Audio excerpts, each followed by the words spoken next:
The broadcast is now starting. All attendees are in listen-only mode. Good afternoon and welcome to everyone joining us for today's Interact with Interaction webinar featuring our guest speakers, Scott Winter, Head of Product Management for Interaction, and Benedict Rolfe, Product Manager for CONCEP. This month's webinar is GDPR, Reporting What Matters with CONCEP. My name is Dave and I'm a Marketing Associate with LexisNexis. I will be your host for today's session. Interact with Interaction webinars are complementary to our customers and have been designed to help you get the most from your software by providing you with industry knowledge plus time-saving tips and best practices for using Interaction. The format for today's webinar is the presentation provided by Scott and Benedict, followed by a question and answer period. All of our attendees will be in listen-only mode for the duration of our presentation. If you have any questions, please feel free to ask them via the questions pane located on your webinar control panel. During the last 15 minutes of the webinar, Scott and Benedict will answer your questions. Please also note that we are recording today's event and all attendees will receive an email within 1 week with a link to the recording and slides. Also, there is a brief survey at the end of our webinar today that we ask you to please take a moment to complete. Your feedback will help us in planning our future events. Now, without further ado, Scott and Benedict, I turn the webinar over to you. All right, thanks. So thanks again for everyone taking some time out of your day to attend our first of our last of the 4 webinars. So we split this one up to work with our partners, and we've had a couple different ones for different clients that use some of our different e-marketing partners. So again, CONCEP is here, and we're actually in North Carolina, so we have the global atmosphere. We have all of our Lexis and Interaction staff globally from London and Australia in a Raleigh-Durham summit this week. We have Benny over in London, and then we also have Tim Mahoney, who's one of the business development managers for CONCEP, who came down from New York. So we have a lot of our world presence on the phone call for today. So this webinar, we're going to be going over the reports.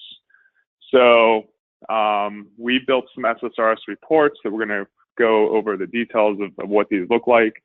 SSRS is the SQL Server reporting that you have had the access to use in Interaction for probably since the existence of it, based on the platform that we work on today. So with SSRS, a lot of clients might notice that in October last year, we came out with the first of a series that of packages that will that's come out and that will continue to come out, that we have been picking the most highly needed reports, requested reports to come in through support, and that we hear in product when we're in the market today. And we started to build these. And so with this package that is actually available today, so I'll say this a couple times, and they're out there, you can download them, and they're not tied to the release. So these have nothing to do, unless there's a data table that we've created or something that it might be reporting on, you can download these and start using right away. You just have to have the SSRS stuff set up in your environment. So the 6 reports that we've built, and again, we have been working with clients and our UK staff that have been dealing with GDPR for quite some time, since in the States, we really got the fire lit around ILTA last year. But to start, we have contacts with missing phone address or email. So being able to identify, maybe you have some contacts that didn't have a country that maybe we want to go check on. Contacts with new activities, in a variety of ways. So we might be looking for a specified activity or just the date range, and who we have one employee active with or alumni and so on. So the little data guy at the bottom, before we get into each one of these reports, really gets into, I think, what we've been preaching for the past couple months is, anything that you can do to have your data in better shape is going to help you be as successful as you can be when this all gets executed in May, but also whenever just the release comes out on March 30th. So this will give you the ability to basically see if contacts or companies haven't been merged yet, and to just deal with one good contact and not have really a bunch of dirty data. So we've had the blog and other things that have also come out to help look at the tools and leverage what you can do with interaction to get your data in the best shape possible. So as those New Year's resolutions at the gym are probably coming to an end already, if we can still keep our data in shape and leverage that for GDPR. So the first report, this is exactly what it looks like. This is a screenshot from my demo environment, and this is the contacts with missing address, phone, and/or email. So again, you can use this in a variety of ways. You might be looking for where specific address information is missing. That again is going to help you execute some of your strategy and process around GDPR.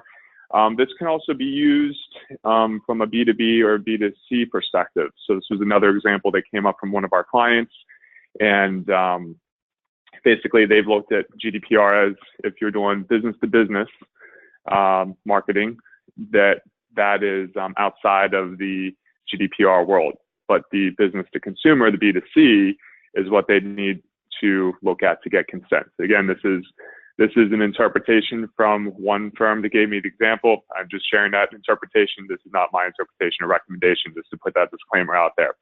But with this report, I can do a search for any email address that's missing, and I can have that as my only criteria. Now it's looking at the business email address. So now you're going to get a list of all the results. And let's say Scott Winter shows up in your listing, and you have Scott Winter with my LexisNexis and my LexisNexis.com email address. And you also have Scott Winter with my personal information. You're going to have two rows. And so we have these set up in a way that my second name is a little bit lighter, so it can be clearly identified that it's the same contact. But it's going to show up and show you that the yellow business email address is missing. And then right below it, you're going to have Scott Winter with my personal email address. So that could identify to you, again, if this is your interpretation, that is a B2C, and Scott Winter is one of the people that I want to do something different with to get consent and work with. So again, there's a couple ways that you can leverage these reports for this report. And you also have the filters at the top of the screen that even once you run the report, you can still make some changes and then have that report refresh. And in this case, although some contacts that are not listed that have phone numbers and email addresses, the rows can appear for different reasons, such as a missing postal code or something else. So this is just a quick little disclaimer that when you're looking at the data, there's reasons behind what you're actually seeing there.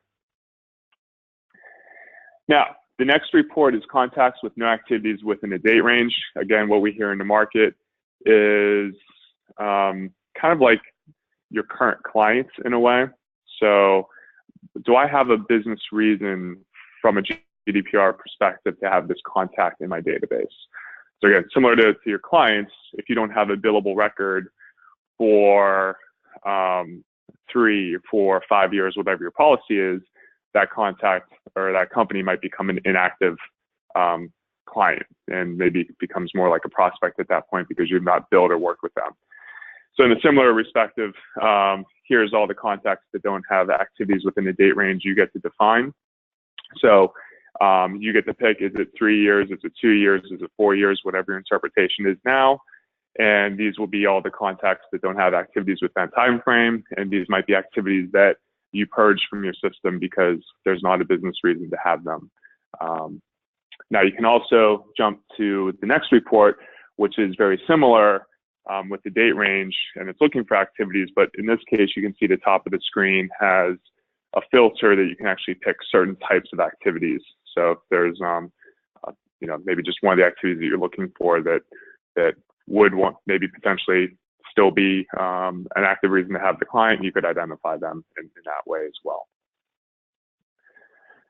And again, a lot of these reports, there's probably multiple business reasons that you can use it in addition to GDPR. So same with contacts known by one active employee. So here is a way to look at potentially lateral movement. And if somebody's leaving, to quickly understand who they're the only people really related to some of your contacts and what you can do from that lateral hiring perspective. But then again, when we look at the GDPR perspective, the who knows who, maybe we're not hearing back from that person. So who can we identify to help get in touch with them to get consent? Again, it all really depends on what your process is there. And then here's our contacts not known by any firm personnel. So kind of those orphan contact records, similar in line with the activities that, any contact that we have that doesn't have an activity. Here's everybody that doesn't have a relationship with somebody here. So again, you ask yourself the question, do we have a business purpose to have this person in the database? And should we go ahead and get rid of these people? And then contacts known only by one specified alumni. So if you look at the alumni relationship, this will identify those records. Now, to run these reports, once they're installed, you can run them in the web client, in the Windows client, in IMO. So here's a couple of screenshots of how the execution of the reports will look. And then I think the next part, which is really important. So the SSRS reports are available today. And I'll show you what that page looks like and a website to go grab them.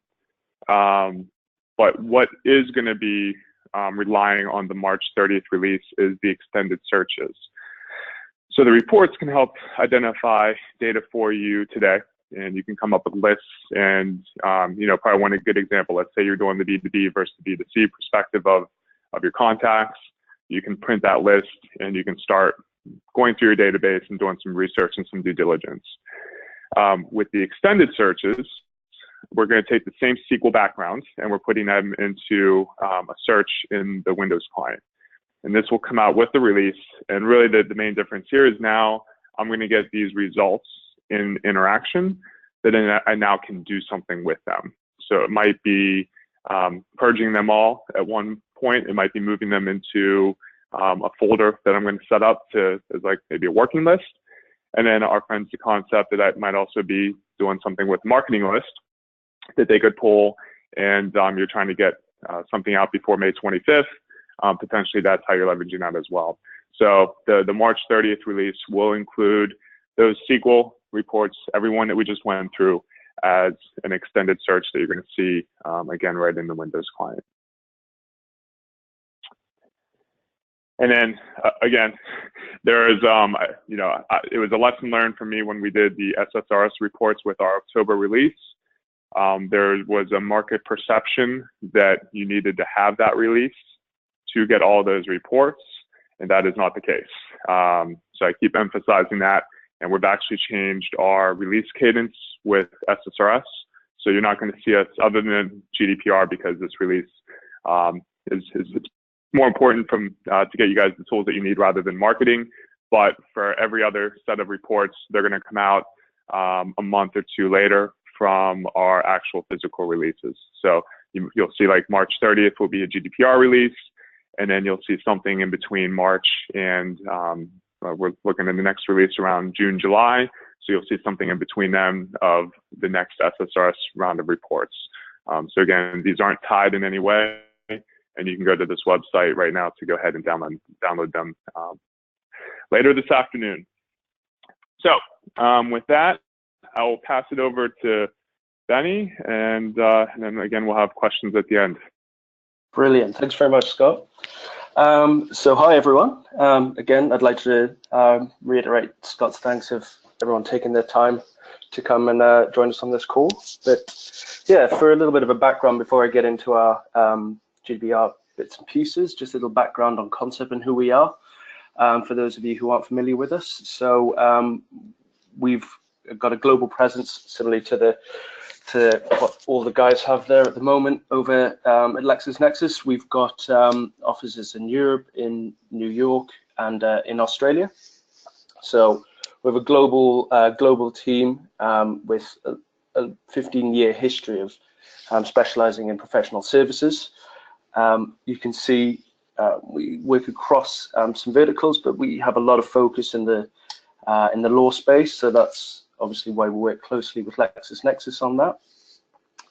And so to move into what we as CONCEP believe GDPR kind of stands for, and what actually positively some of the benefits are. So I think a main one is that as the marketing piece around it and the new marketing where our expertise comes in, the power is being given to the contact. And this may be something you've heard a lot of before, but it's a really important one. It means that the power is there for the contact to be able to really make their choices for their marketing, who they want to hear from and how they want to hear it. And this is something that is going to give you a more valuable relationship with your audience. And as a result, we think that GDPR is going to really help build those relationships. You know, it's going to strengthen them. It's going to build more trust and build and add to the trust that you already have there. It should be something that you can leverage and increase on, so people know what to receive, what they're going to receive from you, when they're going to receive it, and how it's going to be packaged. So you know that you're not really sending it to anyone that doesn't want to receive your marketing materials. Whether it's down to a white paper or some blog content that you've got, and you've got that based on various different law practices, the power for the contact to be able to choose for that is a really important thing. And if they're going to be able to choose and have say in what they receive, who has data on them and what data is held, they should then make the choice which should ultimately help you with your engagement. Those audiences that have chosen to stay with you and give you their consent to be sent to should be the ones that really want to hear from you. So we should see improved engagement in that as well, which gives us a much richer relationship, as I say. So it doesn't need to be a big scary thing. I think, of course, there's a lot of process that needs to be put in place, but I think these are all kind of best practice ideas. And of course, this is our feeling on it, and not any kind of particular. We're obviously not offering any legal advice on that, but our feeling is that it can really be a positive thing. The strategy. Now, I think it's really important for us to say that CONCEP, we have a lot of tools and a lot of services that kind of complement a GDPR strategy, but the strategy comes from our clients and the people we work with, and we work with them to see how we as CONCEP can best fit in.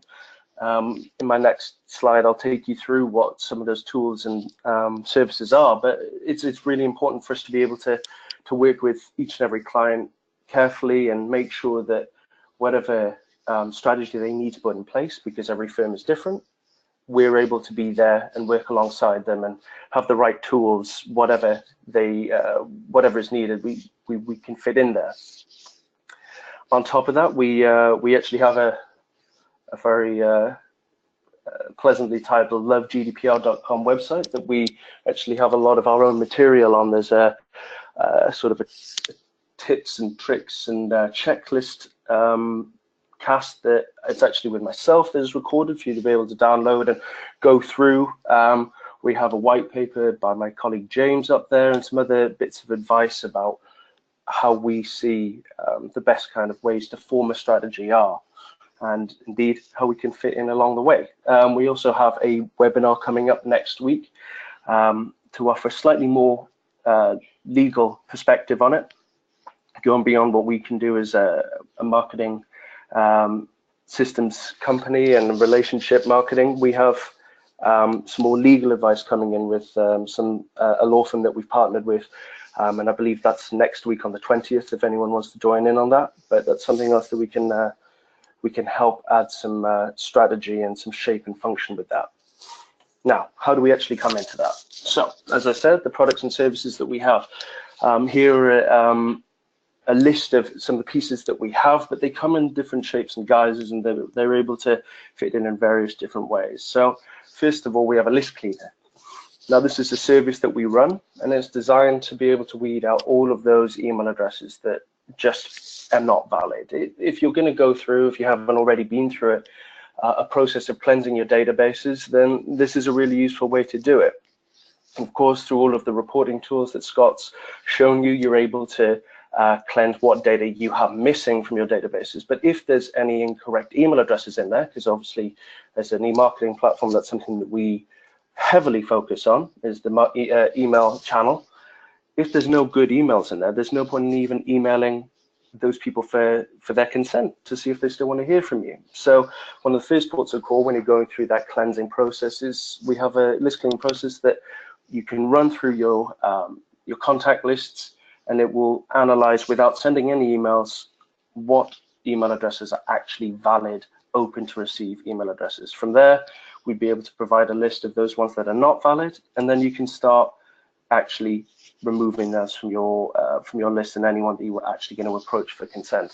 And then to move on to consent, we have double opt-ins throughout our data capture processes. So we have survey modules, preference centers, and forms that can be embedded throughout that.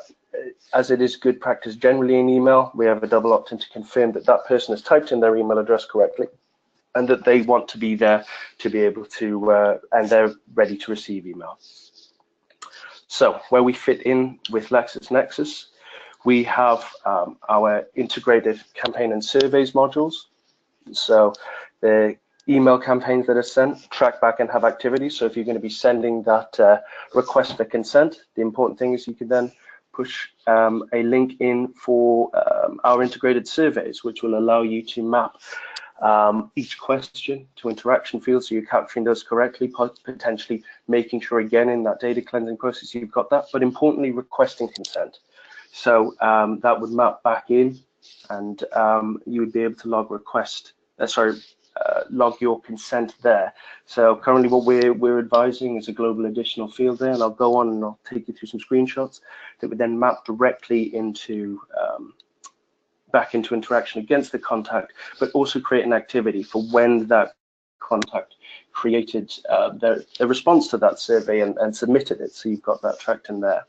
We also have a preference manager, as I said previously, giving the power to the contact to be able to choose what they want to receive is a very important thing in being very transparent in what you're going to be sending them, but also it not being a purely binary, well, I don't want to receive anything. You can allow them to pick and choose and tailor their marketing journey with you and what they receive, allowing them to change it, increase their preferences, change certain channels. We have that, and it maps directly into interaction there.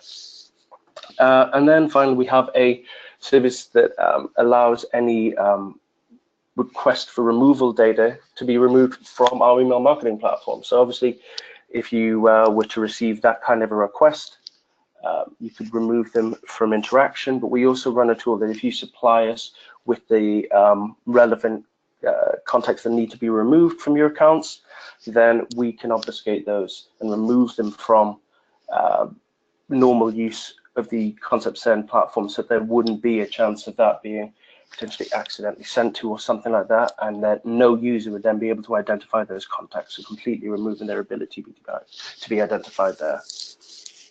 So to take you through what some of these things look like.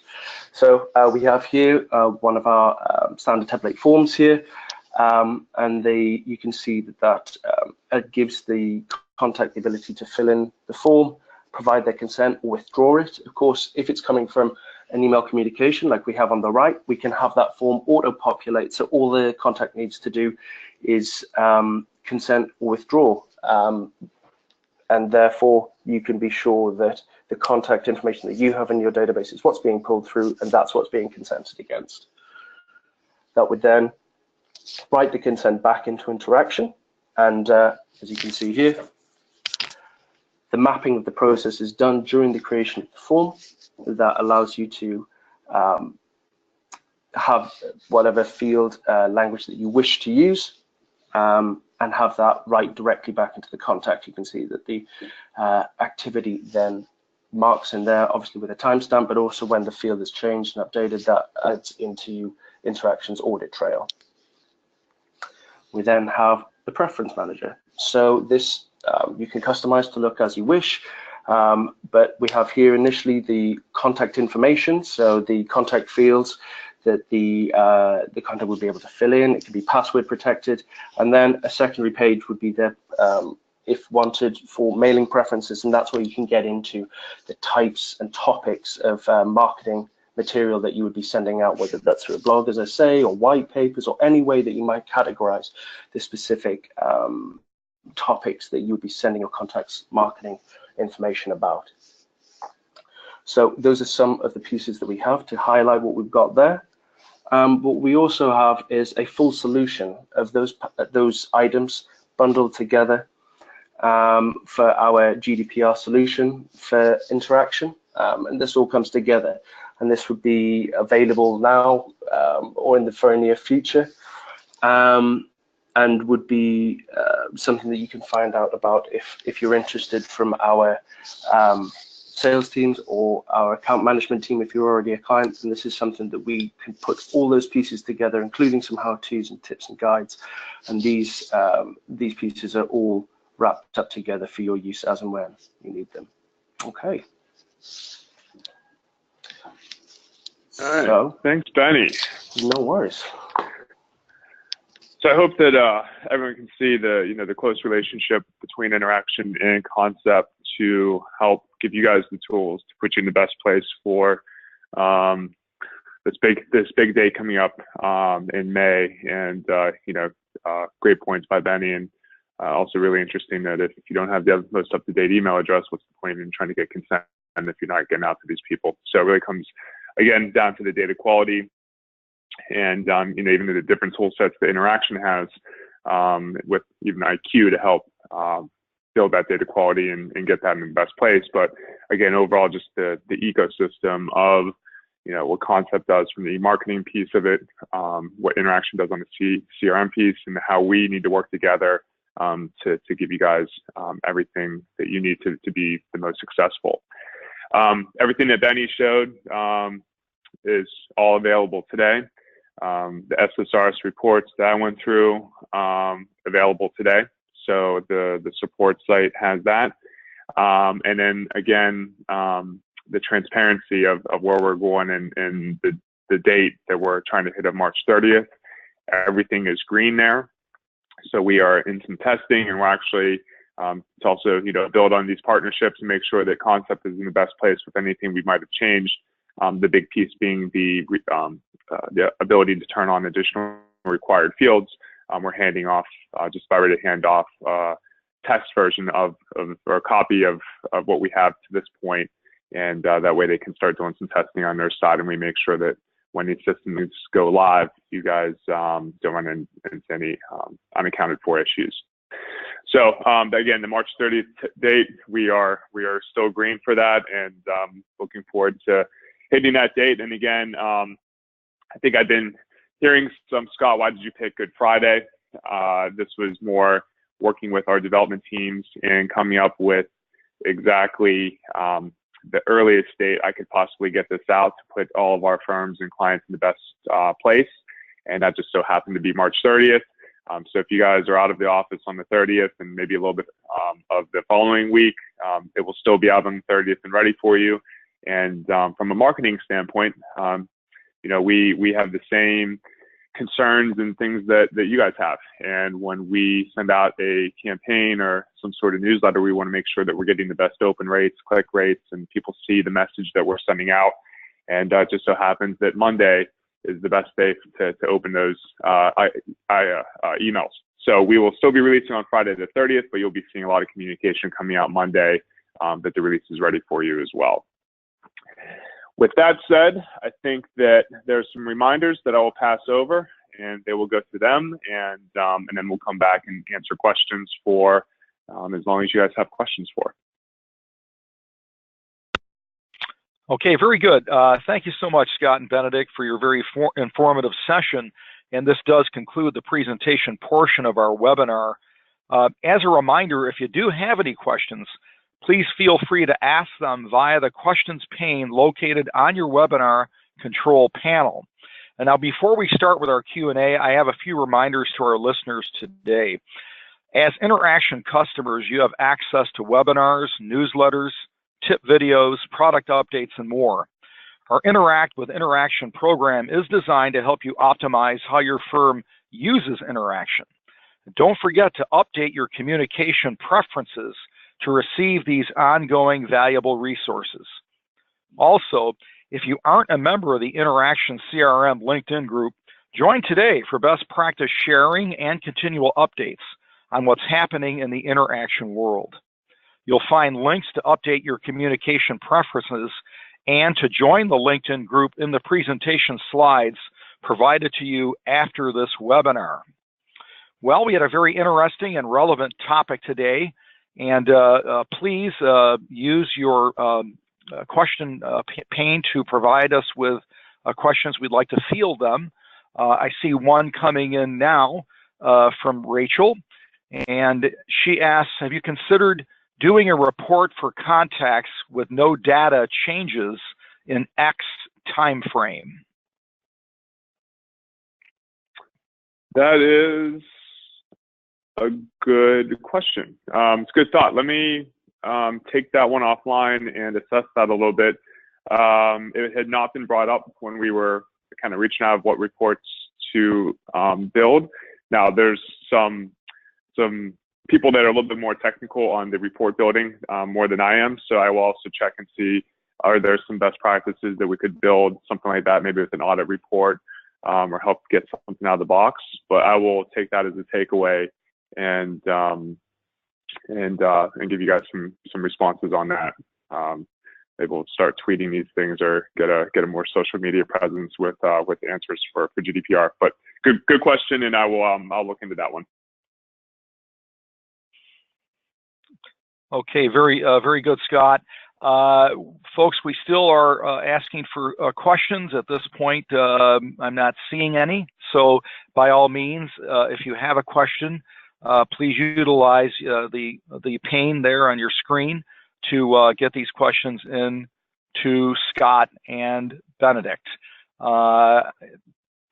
So in the meantime, Scott, if there is any other, wait, I see a question coming in. Do you have a recommended period of inactivity at which point you would delete the contact? End of question.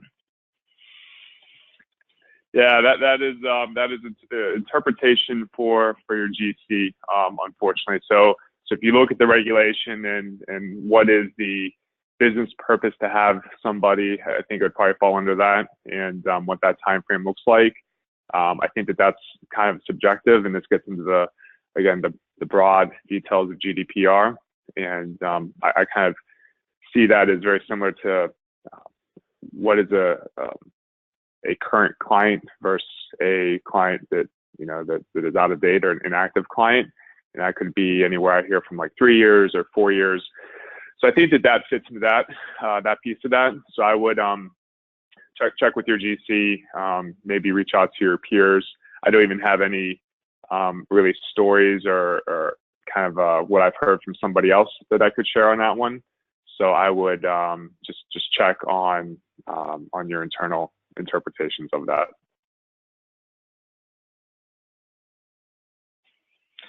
Okay, very good. I have another question coming our way here. What is the criteria for not veiled contacts? Also, when CONCEP writes the activity back into IA, can it specify that is it a quote consent unquote or non-consent? And we just got a correction on the English. What is the criteria for not valued contacts? I think that's one for me there. So the criteria for valued contacts, which might be valid when I was talking about the list cleaning service that we run, it'll run a check on the emails server, making sure that that's online, and then it'll do an individual check on the contact itself at that recipient or that company using mail server kind of pings of the server there. So it basically, if the receiving server that it's running the check on says, yep, this person exists at this address, then we'll be able to mark it as valid. So that's how that one would work. It's all based on whether that server is saying, absolutely, that person exists at this address effectively. For writing back the activity from our email system back into interaction, we, in part of our guides, one of the ways that we recommend doing the consent or not consent piece is that kind of a multiple choice field, which allows the contact to be able to consent and indeed withdraw consent or non-consent at any time. So if for instance you've got that on a form or a preference form, either embedded on a website or linked to in any of your email campaigns, and a contact is able to go back in and withdraw that consent at any time, which would override their status and allowing you to report on it using some of the reporting tools that Scott was showing. So that's how it's able to record either. So a blank value, of course, would mean that the contact hasn't submitted a response at all yet, and so is still ambiguous. I guess that, and then to add to that, once you get anybody that is taking away consent where you need to suppress their data, at that point you'd kick in your workflow with the new suppression technology that we'll have come out March 30th to be able to purge all the information except for a couple fields that you can leave on that you get to decide: last name, email address, or phone number. And then that will encode it, suppress it, and then anytime a new contacts come in, you get a cross-reference against that. So when CONCEP sees that consent specifically was taken away, that is another block to make sure that they don't come back in the system by accident.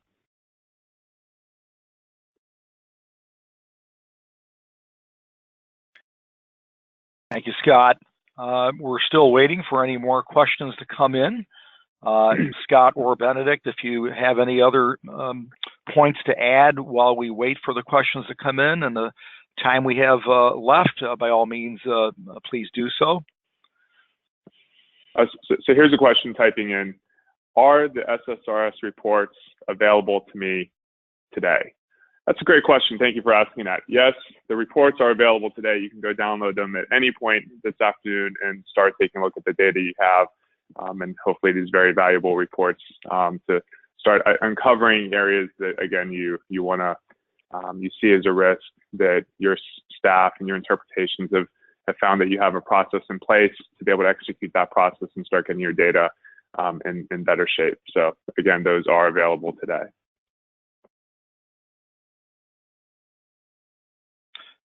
Thank you, Scott.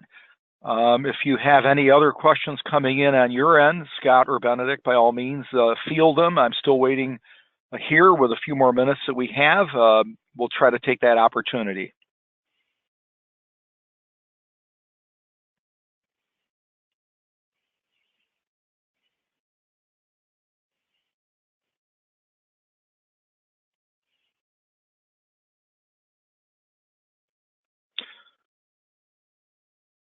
Okay, I'm not seeing any more questions coming in at this time. So at this time, that concludes today's webinar. And I really would like to thank Scott and Benedict once again for their excellent presentation, and to all of our attendees for taking time out of your busy day to join us. I just have a few quick follow-up reminders.